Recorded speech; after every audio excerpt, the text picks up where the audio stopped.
This is the Rebel HR Podcast, the podcast about all things innovation in the people space. I'm Kyle Rode. Let's start the show. All right, welcome back, HR Rebels. This is going to be a fun conversation. With us today, we have Alex Atwood. He is a purpose-driven leader and an entrepreneur with more than 20 years of experience in the hospitality and staffing space. He's also a coach in the emerging psychedelics field and specializes in optimizing human potential. So really excited for the conversation today. Side note, you can't see this, but he also has a Grateful Dead poster in the background. So, a Deadhead is a friend of mine from my perspective. Yes, that's right. So Alex, welcome to the Thank show. you. Really excited for the conversation today. Thank you. I am as well. Yeah. So I think, I gave a little bit of a brief background there, but I'd be fascinated just to understand a little bit more about your journey and what ultimately got you here as it relates to kind of your what appears to be an unconventional career path. Yeah. Thanks for asking. So I built a career in the staffing and training industry, specifically around hospitality. And I have a background in staffing that literally goes back through my lineage. Both of my parents at one point owned their separate staffing companies. They owned one jointly when they were married. And my grandfather came from the old country and financed the staffing company. So the people business in terms of staffing, which I don't necessarily relate to HR in the sense that, yes, it is human resources. However, staffing in itself as a business comes with its own set of challenges, and it's very unique. It creates a very tough skin. Sure. So I built a career there, and that was my main focus. And then sort of as I evolved as a leader and started to understand a little bit more about myself and sort of what works as an entrepreneur, what's healthy for a business, and specifically when you're working in an industry that's all people, you really have to understand how important training is in terms of not just skills training, but being able to give other sorts of training that are more supportive in the non-technical spheres, communication training, conflict resolution training, and all of that, which closely mirrors what happens, in terms of HR. But when you're working with an industry like hospitality, where you have a lot of shift working people, there's a lot of transiency, there's a lot of cyclicality. So you have to kind of have even more supporting foundational elements there to be able to support a transient workforce, right? So you have to have sort of a continuum in the way that you operate your business to ensure that ultimately your product, which is people, are able to perform at their highest and have access to different types of support mechanisms. So in terms of my career, that's sort of where I built that. And as I've evolved as a person, I've really started to take on what began as industry sort of consulting that kind of moved into coaching. And so I work now with George Mason University, which is my alma mater. They have something called the Center for the Advancement of Wellbeing. So for them, I'm a workplace coach. So I help teams and individuals create environments that allow them to thrive. And like you said, push boundaries and sometimes create boundaries, believe it or not. Mm-hmm. Creating boundaries is also a way of being able to optimize quality of life and performance and all of that. So in a way, and I know this sounds maybe a little counterintuitive, but you can actually push boundaries by creating boundaries, Mm-hmm. So for example, someone like myself who went through a lot of my life, as I found later was kind of a people pleaser, right? To create boundaries is to be able to become empowered, right? In whatever you're, whatever it is, whatever space you're in, right? So anyway, that's kind of that's a very condensed version of my background, but Sure. Hopefully it gives you sort of an idea. I'm happy to dive in, wherever you feel it's relevant. Yeah, absolutely. And I think, there's a lot of different directions that we could go there. I think, I want to stay on the topic of the last thing that you shared. And as a recovering people pleaser to another, like it totally resonated with me, the boundaries and I think, I don't know about you, but I was always raised to be nice, and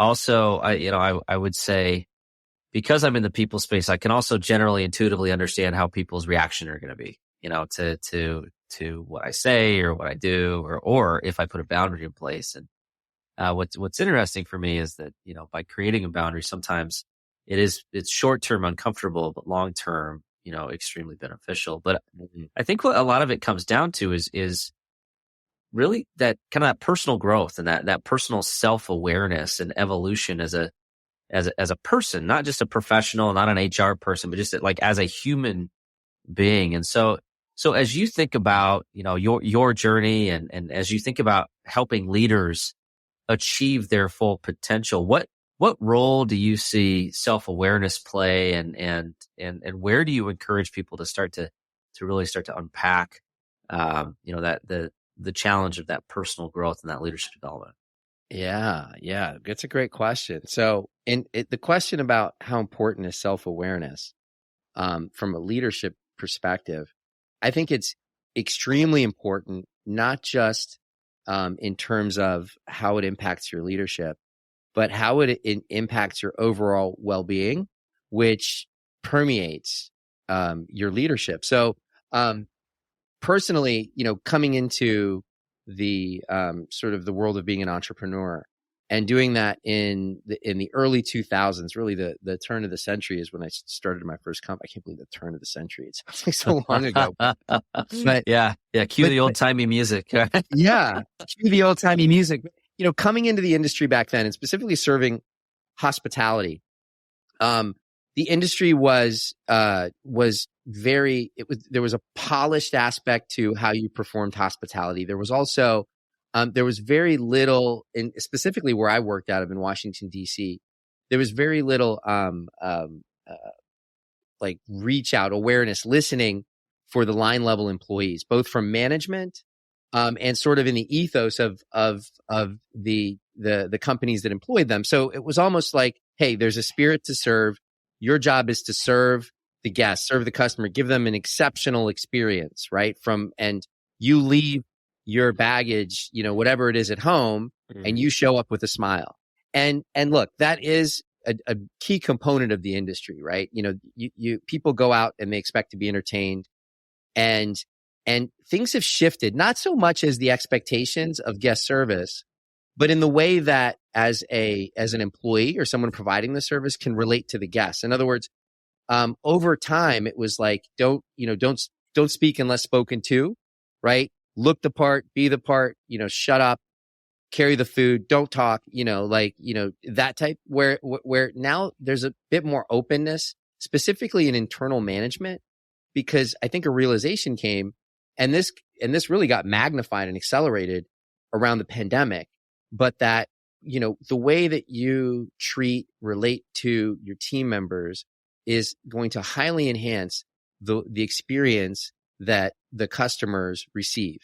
And that sort of permeates throughout the company, where it becomes more of an authentic gift of service that employees give, because it comes from a place where they feel more supported. And I've seen these initiatives happen really dramatically in the last couple of years, all sorts of different initiatives that I've talked to leaders and saying, we're really interested what the line level employees have to say. We want to make sure that we're creating a culture that people feel comfortable in. We want to make sure that the conversations that are happening, kitchens were notorious for having, high emotion, high levels of stress, right? It's like a hurry up and wait atmosphere, right? So in that sort of highly charged, emotional, potentially stressful environment, it's even more important to be able to kind of, change things up in terms of the way you relate to your employees. So I saw that evolve dramatically in the last few years, but it was evolving over the course of the last 20 years that I was in the business in terms of the way that you relate to your internal employees. And interestingly enough, a lot of the ways that the service is actually delivered is in a more authentic way. Like, for example, Hilton opened up a brand called Canopy, and there's some other brands out there where sort of you're encouraged as an employee to be yourself.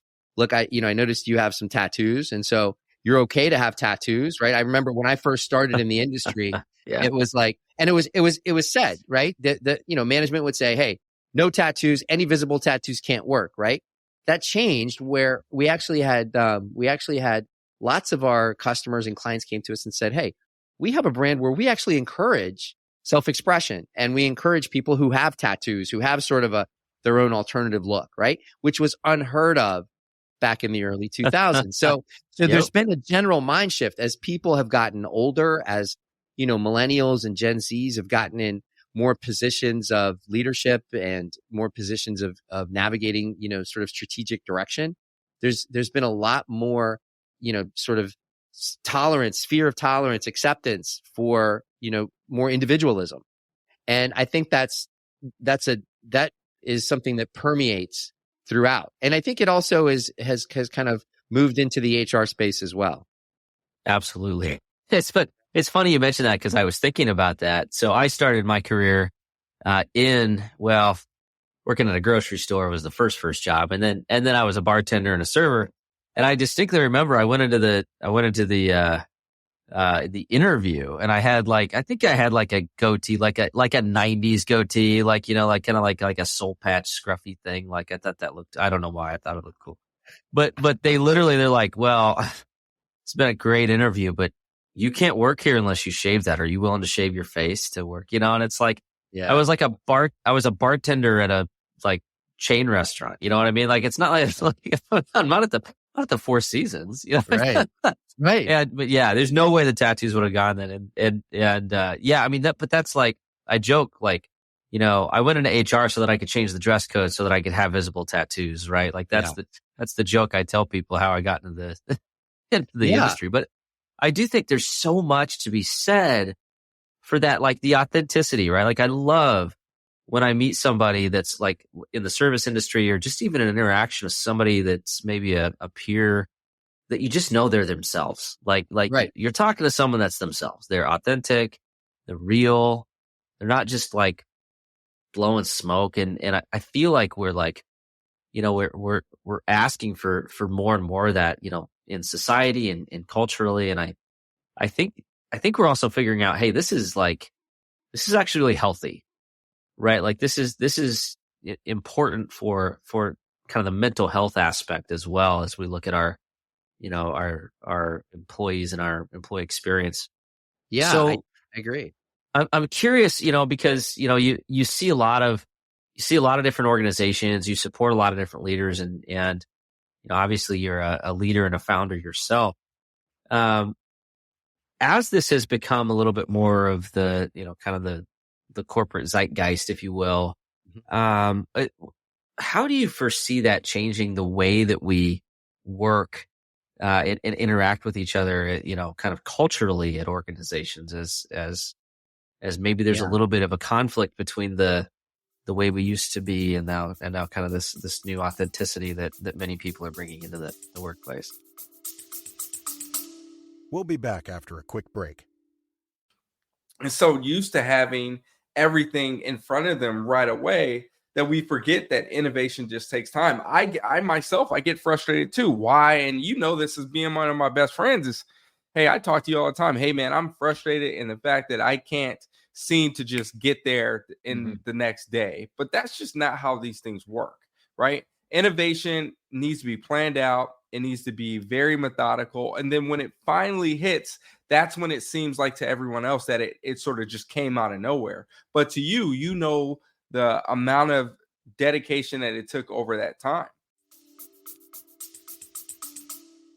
Yeah. That's another good question. I think that like for my organization, when I was the CEO, we did some exercises as a group. We brought in an outside consultant, and we used a framework. I think it's called the Predictive Index is what we used. And so what that entailed was going and having one-on-one conversations with each person in the company, finding out, what's important to them, and then taking that and then, putting it across a chart to understand what the different vectors are of different needs, different importances, different what they felt, were core competencies. And then as a whole, we defined ourselves as a group. So this amalgamation of different needs and wants and, skills, and corporate, technical efficiencies and all of that, right? What does that have us look like as a group, right? So I think that as we're opening up and having more exercises like that, we realize that, look, as a group, as a company, we form our own unit. We relate to each other in a certain way because of the dynamics, the intentional culture set that the company has, all sorts of things. And those things could be positive, they could be regenerative, or they could be draining, right? And that really is the key. And it's a fine line, because on the other side of it, and corporations have every reason to be weary, is that, when you have groups of people come together and you have lots of transparency and conversations, well, there's opportunities for miscommunication. There's opportunities for all sorts of HR, real pitfalls, right?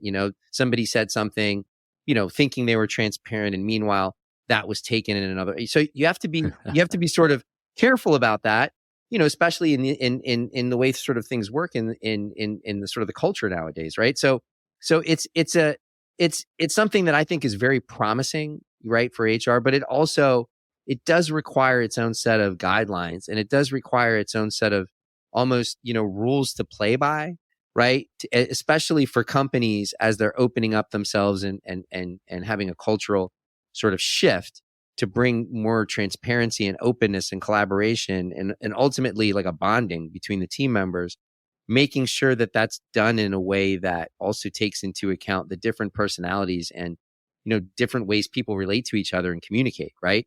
So I think, and I've learned this, in my own organization, as I've kind of traversed through, opening things up to a more collaborative and co-creative type of environment. Like, do we create sort of rules of the road? Like, just making sure people in the organization know that, there's some things, that your coworkers may or may not understand or may come from a different background, right? And so that's all important. And I think that's that part of HR, which isn't always as fun, right? Laying down certain sets of rules, but it's important, right? I mean, it's just the reality of it, right? We'd love to all be in a circumstance where we're like kids in a kindergarten class, like, sharing, talking, running around, being our youthful selves, but that doesn't always necessarily translate well in a work environment. That's fair. Yes. Sometimes you do actually have to, work.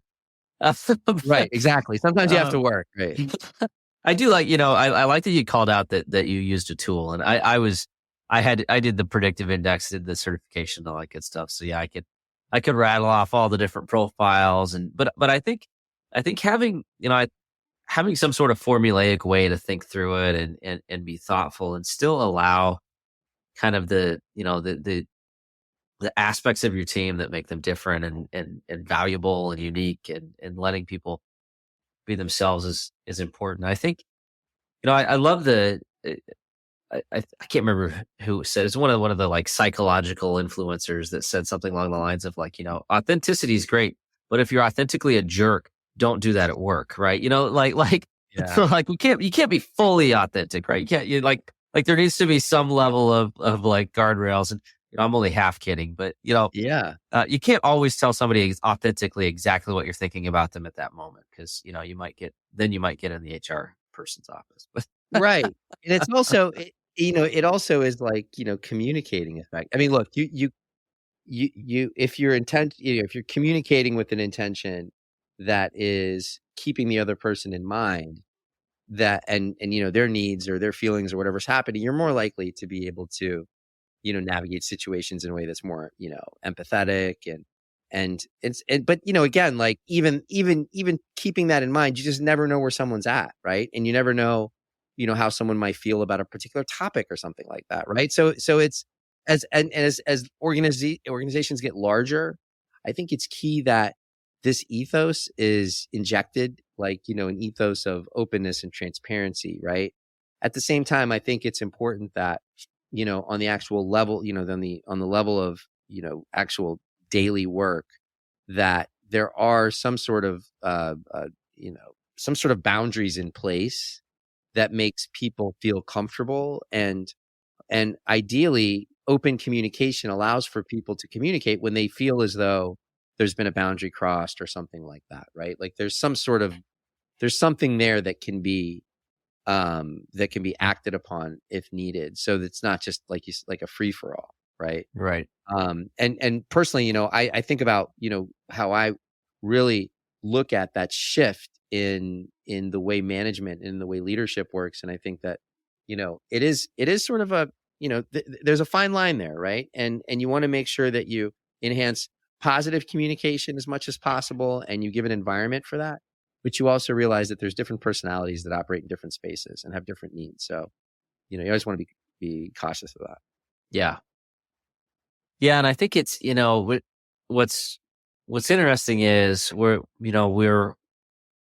kind of getting into the fact of the matter is that, leadership, it's really hard because there's never really there's not really ever a black and white, right? Like, it's like, you can't just say, well, we do this. Yeah. Period. And then there's no more dialogue. There's always this kind of like this equation or this gray area in being a leader. And I think one of the challenges for myself personally, and I know many leaders is we all have these blind spots, or we have these areas where we're just not necessarily aware of how we need to be thinking or what adjustments might need to be made in what we're doing. And so how can leaders kind of increase the awareness that they have here and recognize that they might need to make some adjustments in maybe mindset practices in order to effectively lead in this environment today, but in the future, because this is going to continue to accelerate the change that we are seeing in this space. Yeah. So if it's particular with leaders, I think there's different sorts of exercises that can generate honest feedback from teams. There's all sorts of exercises. I know it's been a few years now, but I used to have an interview with each member of my team, and the interview, I don't remember all of the questions. I have them all written down, but the first few questions were, first of all, I would set the context and the intention that this is an exercise that I'm doing specifically. It's open. I'm looking for as much feedback as I possibly can have, right? And then the questions are, what can you count on me for, right? As a leader, and someone, I can count on you for, X, Y, and Z, right? The next question is, what can you not count on me for, right? And that's sometimes a very difficult question for someone to answer, specifically if they're talking to their boss. So there already has to be a level of transparency. And I can't stress how important it is to open up that this is something that is for my benefit. I'm asking these questions to learn about how I can improve myself and my leadership. And you'll find that if you can set, just as a leader, if whoever you're talking to still isn't willing to do that, that's fine. You don't ever want to put someone in a position where they feel like they're cornered, but really opening up to that sort of feedback, right?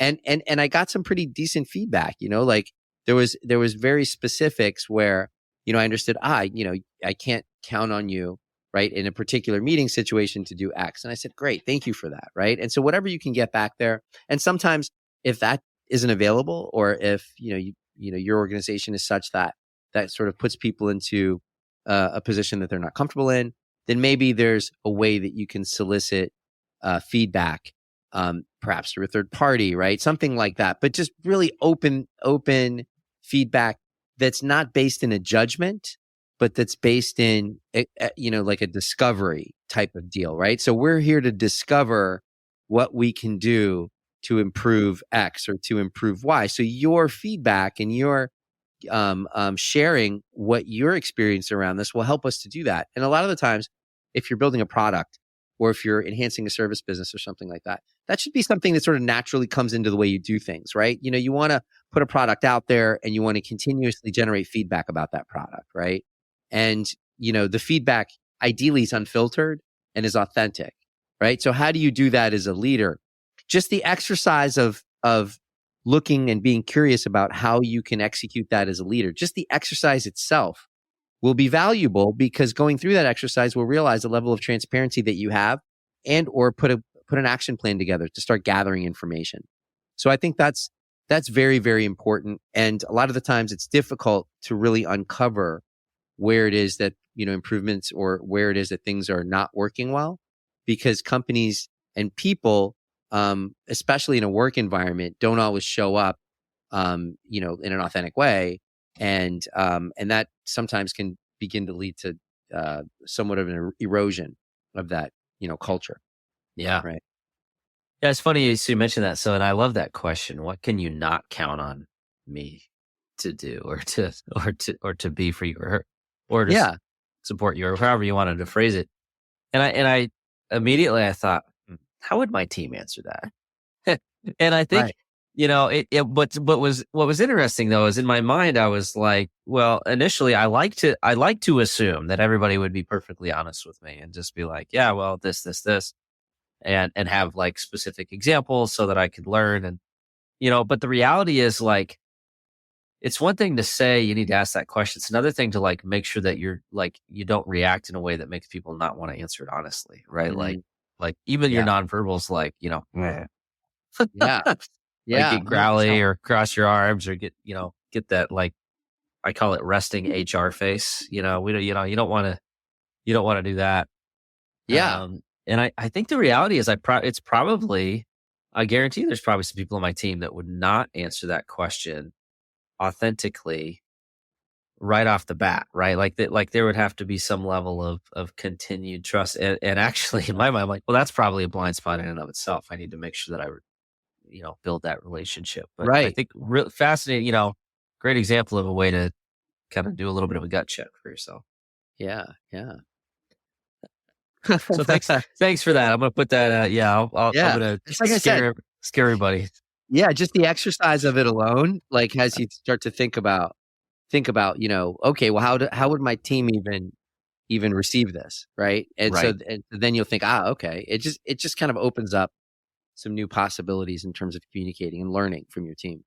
Absolutely. Absolutely. And I think, I think we're circling back to where we started this conversation, which is really, a lot of this so much goes back to your own self-discovery and your own, Yeah. your own, not just your perception of yourself, but, being honest with yourself and maybe your areas where, there are some opportunities for growth or change or just even recognition. And Yeah. so, as you reflect on that, what is maybe an area where you've personally really kind of seen this happen in your life where you had kind of an aha moment, and then you realized, oh, time to do a little bit of a shift in perception or perspective, and ultimately where'd that take you?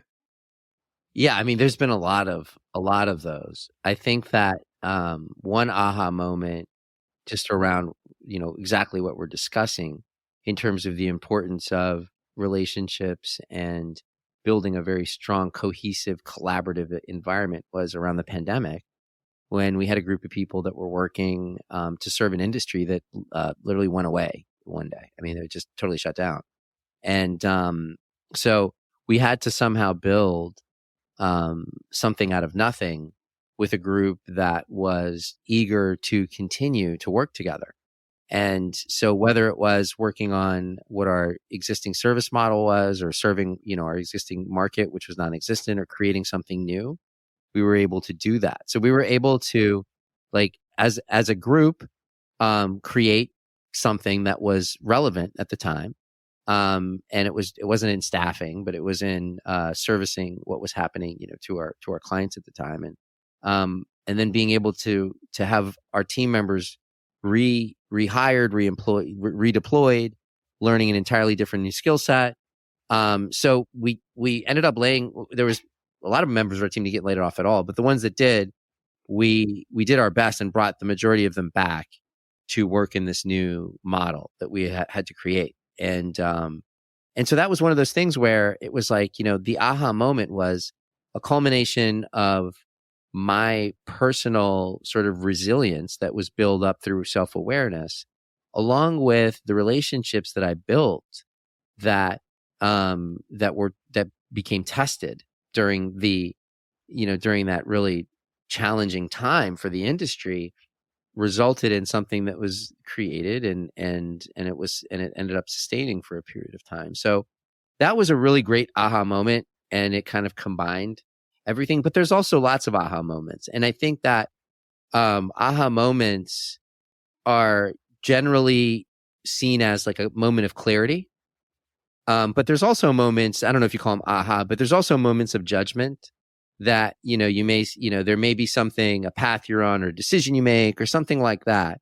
And although it's maybe rooted in the best of intentions or it just doesn't work out the way that you plan, right? And so I think it's as important to take those moments and find a way to remove judgment from those particular moments. Because I don't know about you, but personally, I get judgment moments all the time, right? My judge shows up and says, "Why'd you do that? You should have done this," right? And so the aha moments don't come all the time, the moments of clarity.